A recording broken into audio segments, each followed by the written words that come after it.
you said your 5-number summary was 51, 53, 57, 58, and 61.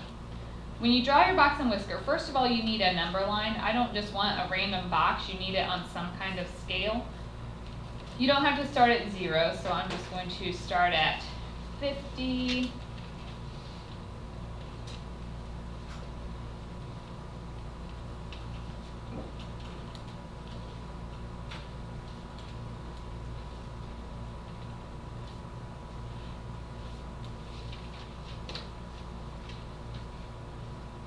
So put it on a number line, label your points here.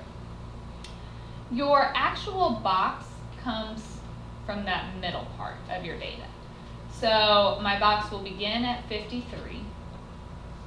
It ends at 58. And the 57, the median, is where we put our line in the middle. Then your 51 and 61, your highest and lowest points, that's where your whiskers extend out to, as long as those aren't outliers.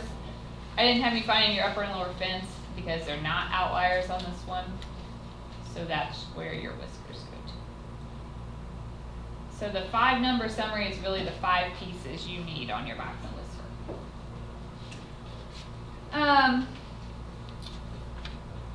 I asked you on J to describe the shape of this. So you could say, if you said skewed left, it is a little bit, because if you look, your median is here. So there's more points out to the left. If you were just comparing your whiskers, they're roughly the same size. So if you had said symmetric on this one, I would accept that as well. There's really, it's not a clear one or the other. It's kind of in between. All right, so let's talk about H. Finding the standard deviation by hand. You will have to do this on your test. Okay, if you look, when I ask you to find the standard deviation, we're looking on our formula sheet, and it tells us standard deviation is the square root of the sum of your x minus your mean squared over n minus 1. Because I told you I wanted you to do this as a sample. If you had already done it as a population before I told you that, the only thing that's different is you divide by n when you find your variance, or sorry, your standard deviation. So we set this up, and on the test I would give you that table, just like I did on your study guide. So we had to do your x, you had to do your x minus the mean, and then your x minus your mean squared. Yes, ma'am. So how should we try and remember the top? I would just kind of look at your formula. This is what I need. So first you have to calculate that number in the middle, and then once you have it, you have to square it. Just because I gave you 3 columns doesn't mean you necessarily have to use all 3. I just try to put it there to help you.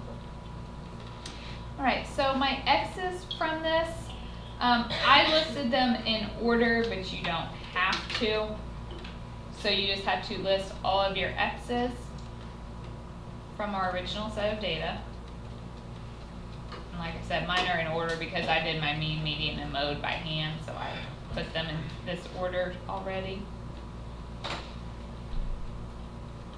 Okay, what was our mean on part A? 56. So you do this value minus your mean. So 51 minus 56 is -5. Then that squared would be 25. 52 minus 56 is -4. Squared is 16. 53 minus 56 is -3. Squared is 9. 54 minus 56 is -2. Squared is 4. 56 minus 56 is 0. Squared is 0. 58 minus 56 is 2. Squared is 4, so all those would be the same. 59 minus 56 is 3. Squared is 9. 61 minus 56 gives us our 5. Squared is 25. And on the test, I will probably give you a nicer one like this, where your mean is a whole number, so you're not dealing with all the decimals. Because I really just want to see if you understand the process, not if you get tripped up when you have ugly numbers. So I'll probably give you some integer values like this. So now to find the standard deviation, we need to add all these up. So when you add all that, what do you get? So standard deviation is the square root of that 100 divided by n minus 1. What is n? 10. Number of points. So there were 10 minus 1 is 9. And you get 1 point, or no, sorry, that was your, before you did your square root. You get a bunch of 3's, right? 3.333.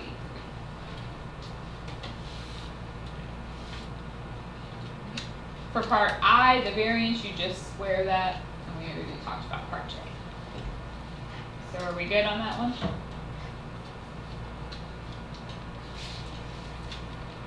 So problem number 1, that's probably going to be the first page of your test, guys. Just that problem number 1, asking you to calculate all of those different things with a set of data. We have to show our work on mean and median. No, not necessarily. So I would just say like a mean question, I'd probably make it worth 2 points. So just if you don't have the right answer, you would miss both if you didn't show me any work, but otherwise you don't have to. No. Alright, so we're good with question number 1, the first page of your test. There's 25% of your test right there, guys. Alright. Question number 2. I gave you a set of data, asked you to find your standard deviation on the calculator. We all know how to do that. Put it into your L1 and go to your statistics. The quartiles, that's given to you on the calculator. It has, like if you scroll down, it's got Q1, capital M. What does that represent? Median, which is the same as quartile 2 and quartile 3. Then I asked for IQR, which if you ever forget, you can go to your formula sheet. IQR is Q3 minus Q1. So just from your calculator. Then part C was explain the meaning. So we had our quartile 3 turn out to be 0.085. What does that mean? So your quartile 3 means 75%, right? So it's saying that 75% of the values, which in this case we were looking at daily changes in price,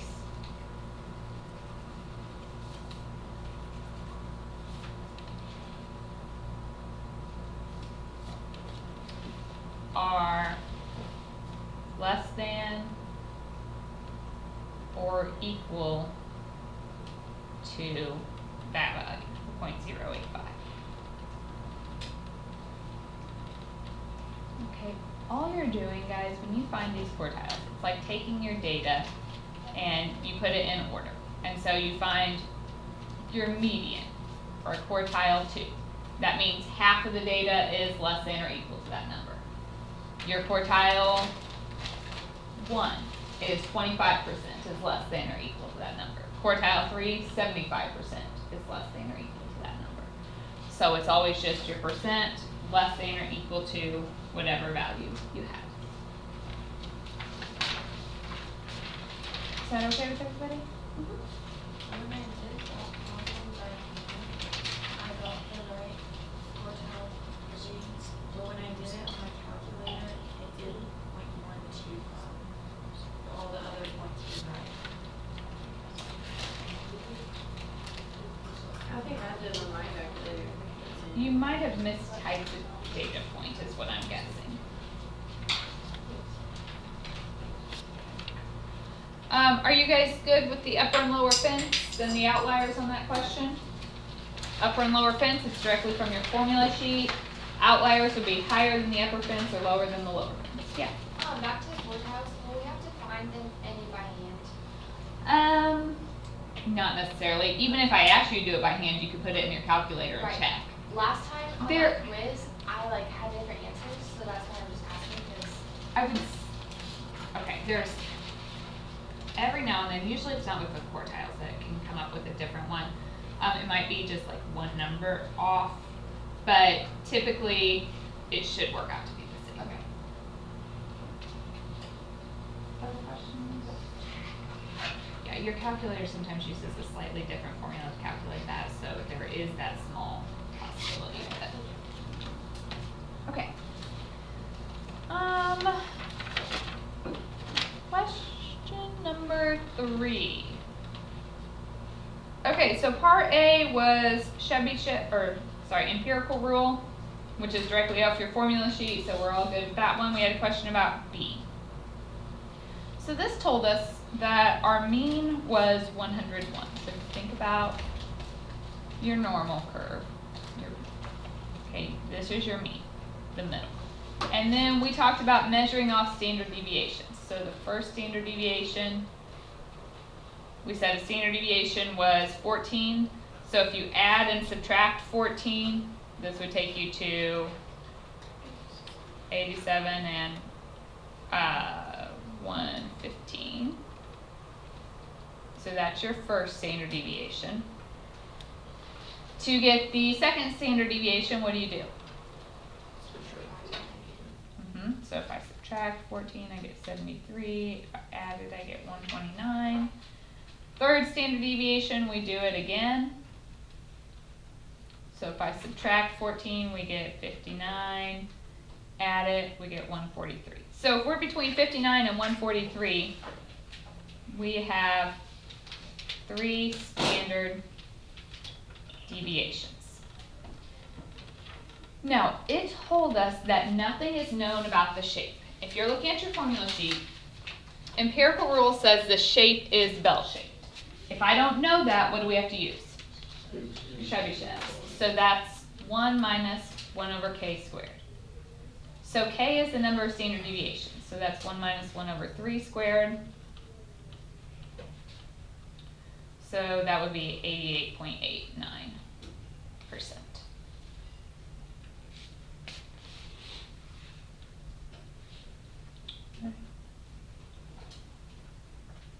You guys didn't ask about number 4. It's just your weighted average, so you have to take each score times its weight. We've done that same thing with like prices of things. You know, we did like a trail mix, and nuts cost this much, and raisins cost this much, and M&Ms cost this much. So you have to take the number of pounds times the price and divide. So why do we not divide by anything on this one? Okay, it depends on how you set it up. So if you take, your first score is 62. If you just take it times 20 instead of 0.2, then you divide by 100 at the end. But if you move the decimal to 0.2, then you divide by. Yes, because what you're dividing by is the sum of the weights. So if you change it to decimal, if you add up 0.2 plus 0.2 plus 0.2, it adds up to 1, right. So it's dividing by 1. If you kept it as the percents, the 20, 20, 25, that adds up to 100 and you divide by 100. Okay. All right. Any other questions there? Okay, we did not ask about number 5 either. Both of those, I can promise you, there's going to be a weighted average. There's going to be a question like number 5, that z-score. You know, you're going to compare your scores from different classes, so you have to change them to a z and see which one is higher. So we're good with all of that. Okay. So our next question we asked about was number 8. I am asking you to compare 2 sets of data. So let's use our calculator here. And it's probably good practice for all of us to do this. Okay, let's put this in the L1 and the L2.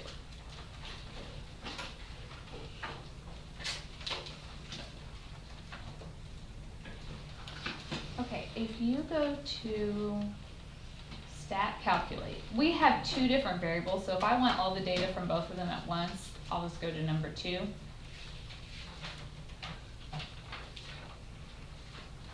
And so it gives me the mean of my x, the standard deviation of my x, the mean of the y, and standard deviation of y. And if I gave you a question like this on your test, it would help me for grading purposes if you write down what you got. That way if like you're drawing conclusions and maybe you mistyped 1 point, I will see that from looking at what you wrote down for your mean and standard deviation, and I can grade accordingly.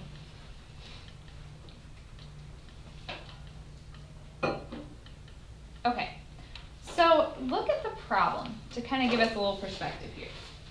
The data is how far 2 cars will travel on 10 gallons of gas, and I want to know which one would be a better car to buy. So if I look at my my mean. With 10 gallons of gas, this one goes 223.5 miles, and this one goes 229.2 miles.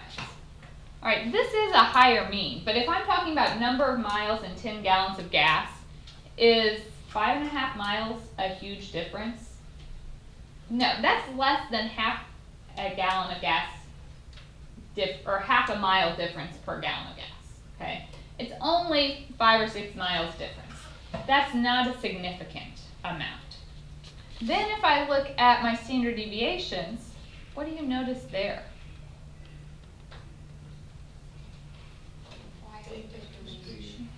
What does standard deviation tell us? A bigger standard deviation means the data is more spread apart. That means that second car is really inconsistent. Sometimes you're going to have really good mileage, sometimes you're going to have really bad mileage. So if you're going to buy this car, would you like the one that averages just slightly higher but it's really inconsistent? So sometimes it's great and sometimes it's horrible. Or do you want the car that's more consistent? Probably the one that's more consistent. So if there was a big difference in the mean, then I would definitely go with the higher mean. You know, if one of these was getting 300 miles on the 10 gallons of gas, that's great, that's better, I'll go with that car. But since my mean is roughly the same, I would want the one that's more consistent. All right. Is that okay with everybody? All right, question number 9. So question number 9, there's a ton of stuff in this question. That's really like a full page of your test would be question number 9. So I've already told you what half your test is. Half of it. One page is question number 1, one page is question number 9. All right. So I am giving you these points and asking you to draw a scatter plot. I don't care if you do it by hand or on the calculator. If you do it on the calculator, then what I would ask you to do on your test is just draw me a rough sketch so I kind of know what you're looking at. So it doesn't have to be perfect. So we need to go into our lists, clear out what's there, and enter this data. Step plots. So go into our stat plot. You want plot number 1 turned on. Careful, I have mine set on residuals right now, so I do need to change that. I need my Y list to be L2. If you need to go back, you just hit second and the number 2. Or you can also go into your stat list, just like we turned on residuals and select L2 from it. So then I can zoom number 9. And this is my scatter plot. So if this were the test, you just draw me a really rough sketch so I know what shape you were looking at. Part B, what kind of relationship does that appear to be? Positive or negative, linear or not? Negative. Negative, linear. All right. Question C, the linear correlation coefficient. I asked you just do it on the calculator. So if you go into calculate, I'm saying linear correlation coefficient. So it's linear, so which one do we go to? 4. Number 4, the linear regression.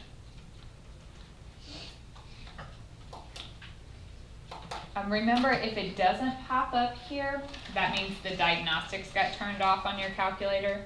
So just let me know and we can get that turned back on. So when I get that, my R is 0.9805. Make sure you're going with R, not R squared. The negative is what tells me it is a negative linear relationship. Okay, let's look at part D. This is the one thing that people miss in general. Because yes, does negative 0.98, is that pretty linear? Yeah, I told you if it's close to positive 1 or negative 1, it's linear. But I said use table 2 to support your answer. If you just tell me yes because it's close to negative 1, you're not getting the points. Because I said use table 2.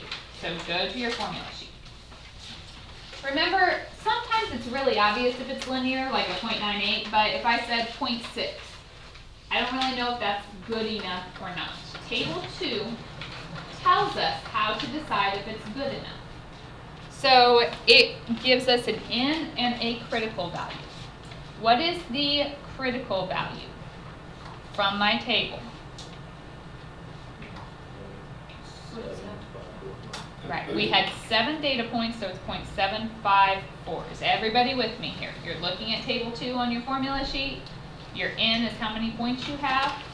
So to decide if it's linear, you need the absolute value of your r to be greater than your critical value. So the absolute value of my negative 0.9805 is bigger than my 0.754. So that means yes, it is linear. Right, on the test, I will say, use table 2. So I'm telling you that I want you to use it. Make sure you're jotting down that critical value so that I know you looked at it. Is everybody good there? Yes, ma'am. Sorry, where did you get the points? The n is the number of points we had. We had 7 data points here, so you go to n equals 7 and the critical value. Anything else? Okay, part E. Coefficient of determination. Alright, so this is all the same stuff that I'm going to ask you on this test. Coefficient of determination, if you forget what that is, go to your formula sheet and look, guys. It tells you the coefficient of determination, r squared. So if I look at my calculator, my r squared, 0.9614.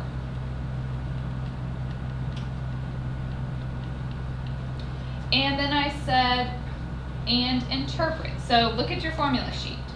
It measures the proportion of total variation. So my proportion is like my percent, so it's 96.14% of the variation. Go back to my formula sheet. In the response variable. Response variable is your y. The y on this was the well-being index.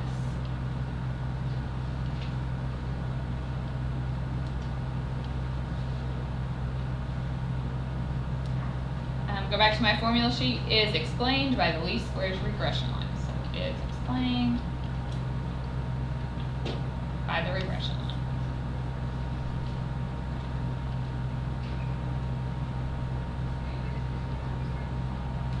So you are just writing me a little sentence about what that means. How'd you put the last? In the regression line, I just read it off my formula sheet. So you're basically just plugging in your percent and the whatever your response is. Okay, part F, the least squares regression line. We already have that. Same screen we're looking at, y equals ax plus b. A is your slope, b is your y-intercept. So typically for the regression line, we do use the y-hat, and that was a negative 0.4. Thank you. X plus your y-intercept, which was. Alright. Part G. Interpret the slope and the y-intercept. Okay. My slope is at negative 0.0479. You can think of it as over 1. Slope is y over x. Y was my well-being index. X was my commute time.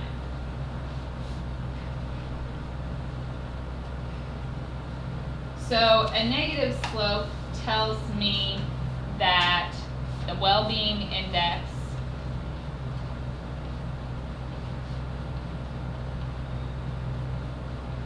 negative means decreases by this amount per 1 minute of commute time.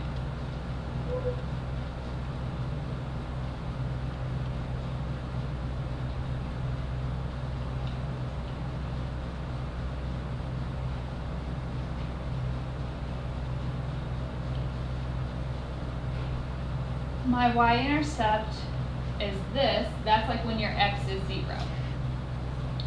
So if the commute time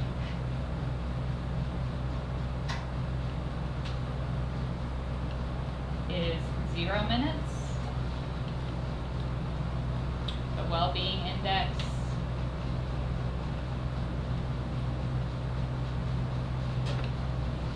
is 69.0926, or you could say the starting point is the 69 point whatever. Okay, so when I ask you to interpret those, I'm expecting you to use the number in there, and I'm expecting you to use some labels. So looking at what your x and y were in the problem.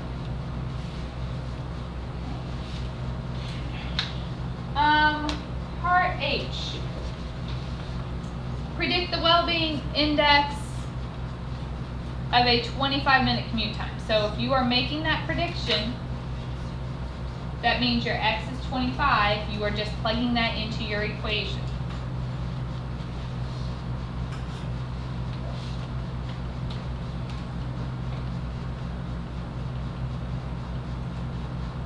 And you get 67.8. Part I is the residual. If you forget what that means, look at your formula sheet. Residual is observed minus predicted. Observed is what really happened. So if you look at your formula, or at your study guide, when your commute time was 25, the actual time was 67.5. Predicted is what we got from our equation. So I get a residual of -0.3.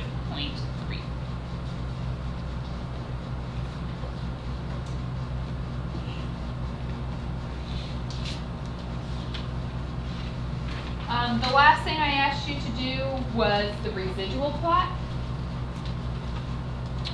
So if you go back into your stat plot,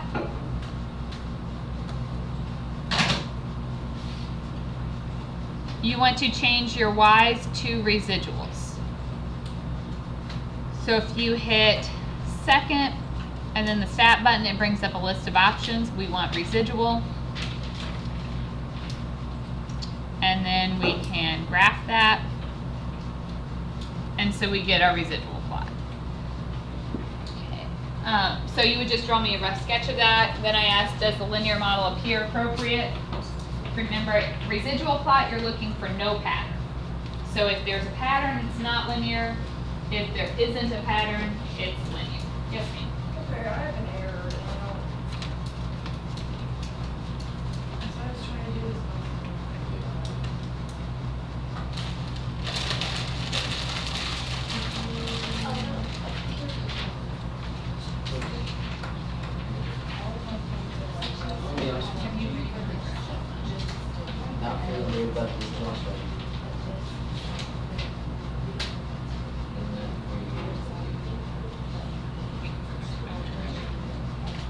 You're welcome. Okay. Let's see if we can get through the rest here. So question number 10. I asked you to look at this. There's going to be a question just like this on your test, guys. So this is half of the last page of the test. There's a lot of surprise left on this test, isn't there? Your study guide is what your test is going to look like, okay? I'm not trying to trip you up. I'm trying to prepare you. So on this one, I'm asking you to use your calculator to find your x bar, standard deviation of x, all that good stuff. I am not going to take the time to put that in my calculator because we are starting to run short on time. We have done that once already. You can just enter both of them at once and do your two variable statistics, so you should get all of this data. So then I asked you to find the correlation coefficient by hand. If you guys look at your formula sheet, it gives you the formula for your correlation coefficient. You're not memorizing formulas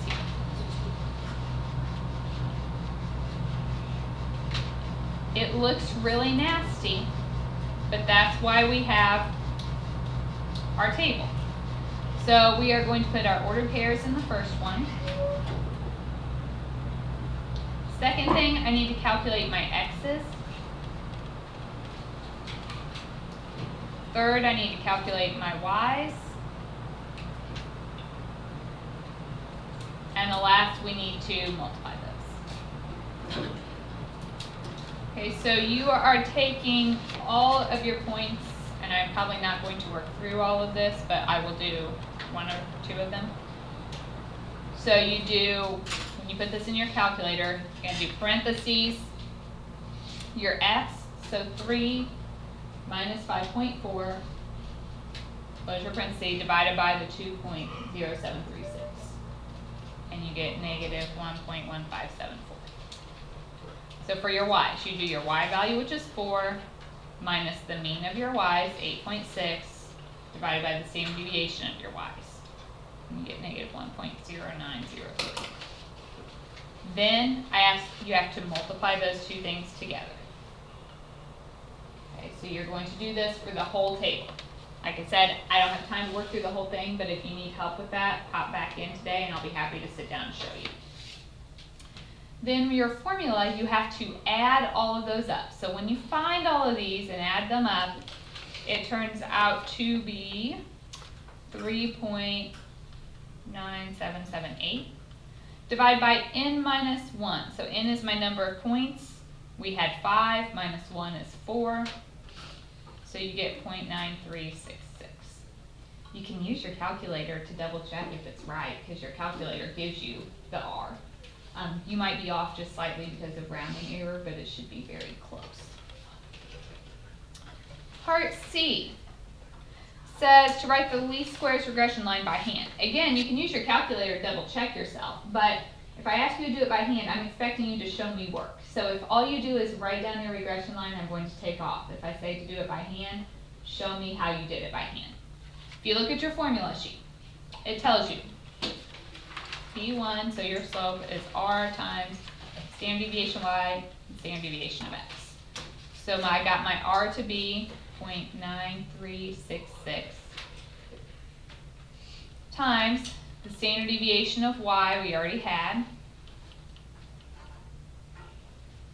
divided by the standard deviation in X, we already wrote that down as well. You put that in your calculator and you get 2.0233. From your formula sheet, B sub 0 is the mean of the y's minus your slope times the mean of the x's. So from what we've already written down, the mean of my y's was 8.6. I just got my slope to be 2.0233 times the mean of my x's, we had 5.4.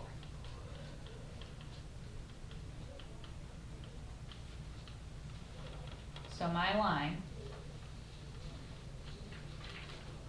is 2.0233x minus 2.325.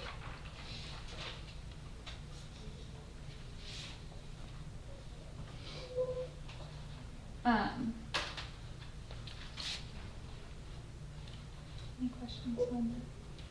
So all this is straight from your formula sheet. The calculations are ugly, but it's just a matter of taking the numbers you already have and plugging them into a formula. Could we possibly have different numbers on that one too? Might be a slight rounding error on some of them, especially if your R were off by a decimal place, then yes. Okay, number 11. So I gave you the correlation coefficient, negative 0.918. So that's a pretty strong linear relationship. And that's measuring the correlation between violent crimes and percentage of the population with a cell phone. So we found there is a very strong linear relationship there. So does that mean that when more people buy a cell phone, the violent crime will go up? Just because there's a relationship, does that mean one causes the other? No, that's something we really are going to stress in this class. A relationship, just because there's correlation doesn't mean there's causation. Just because they're related doesn't mean one causes the other. There might be a lurking variable, some other outside factor that's related to both of these. maybe the amount of technology available. Doesn't mean the cell phones causes the crime, it means they're related to something else. Okay, number 12, we are looking at these residual plots and trying to decide if a linear model would be good. So remember, in a residual plot, you want no pattern. Pattern is bad, no pattern good. So when I'm looking at this first one here, we can see it's just a random assortment of points. So there is no pattern. So A is a good model, good residual plot. Nothing is wrong with that. What's wrong with B?